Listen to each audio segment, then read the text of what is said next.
37 million so'm atrofiga bitgan tungi fon ishimizni bugun video obzorini qilib beramiz. Video roligimizni oxirigacha kuzatib borsanglar, bu xonadonimizga necha kvadrat tungi fon ketdi hamda qanday fasonli tungi fonlar qilib berdik, tungi fondan tashqari nima ishlar qilib berdik, shu haqida batafsil ma'lumotlarimizni bugungi video roligimizda aytib o'tamiz. Video roligimizni boshlashdan oldin esa Erkin tungi fon kanaliga obuna bo'lib qo'ying. Sababi kun mobaynida tungi fonga oid bo'lgan barcha foydali ma'lumotlarni faqatgina Erkin tungi fon kanaliga joylab boramiz. Do'stlar, bu xonadonimiz Farg'ona viloyati Quva tumanida joylashgan. Biz bu xonadonimizning ko'cha shapka qismlarimizni juda ham chiroyli fasondagi tungi fonishlarimizdan hamda choksiz tanuvlarimizdan ikki yonboshda suv tushib turishi turbalardan ustunliklar qilib berdik. Hamda bu robotxonamizni ham tungi fonlar bilan bezab berganmiz. Ko'rib turganlaringdek xonadonimizning kiraverish robotxona qismi bo'ladi. Ko'rib turganlaringdek juda ham skromli fasondagi tungi fon ishlarimizdan qilib berilgan. Robotxonamizning ikki bokovoy qismidagi ayvonchalarni ham juda ham skromli fasondagi tungi fonishlarimizdan qilib berganmiz.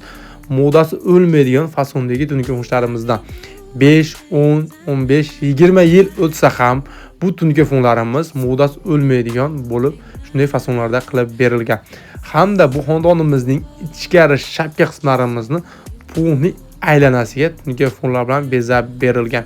Xonadonimizga ishlatilgan tungi fonlarimizning rangi oq rangdagi tunkamiz bilan mokriy matoviy svetdagi ranglardan foydalanib mana shunday juda ham skromli fasondagi tungi fonlardan bo'lgan. Shapka qismimizning tugashini ham past tomongacha burib, sifatli qilib tungi fonlar bilan bezab berilgan. To'g'ri tomondagi shapka qismimizni hamda ayvonchasini ham ko'rib turganlaridek tungi fonlar bilan bezab berilgan. Ko'rib turganlaringiz tarnovimizdan keyin qosh qismi hamda to'rlik lenta 90 gradusli kaseta shestkranli kanizlarimizdan qatirib berilgan. Bu ayvonchamizga ham robotxonamiz bilan bir xil fasondagi tungi fonishlarimizdan 35 lik shaxmatlar, 1,5 lik lentalar hamda do'ppichalar. Yonbosh qismlarimizga esa dasturxonli fasonda o'rtalab pianinali qilib, juda ham sifatli hamda kачествоli tungi fonishlarimizdan qilib berildi. Do'stlar, sizlarga ham mana shunday sifatli, kачествоli, hamyonbop narxdagi tungi fon xizmatlari kerak bo'lsa, ekranimizda ko'rsatib o'tilgan nomerimizga aloqa qilib bemalol buyurtma qilsanglar ham bo'ladi.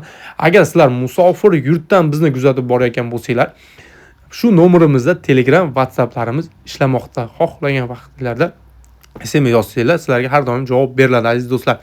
Ana endi bu xonadonimizga necha kvadrat tungi fon ketdi, shu haqida batafsil ma'lumotlarimizni berib o'tamiz. Bu xonadonimizning ko'cha shapka, ichkari shapka qismini bunday aylanasiga ichkari robotxona, ikki bokovoy qismi hamda mana bu tomondagi ayvonchalar bilan birgalikda tungi fonning kvadratiga hisoblaganimizda 250 kvadrat atrofida tungi fondan tashqari 17 metr choksiz tarnov hamda turbalar o'rnatib berildi. Shunda 37 million so'm atrofida pul ketdi.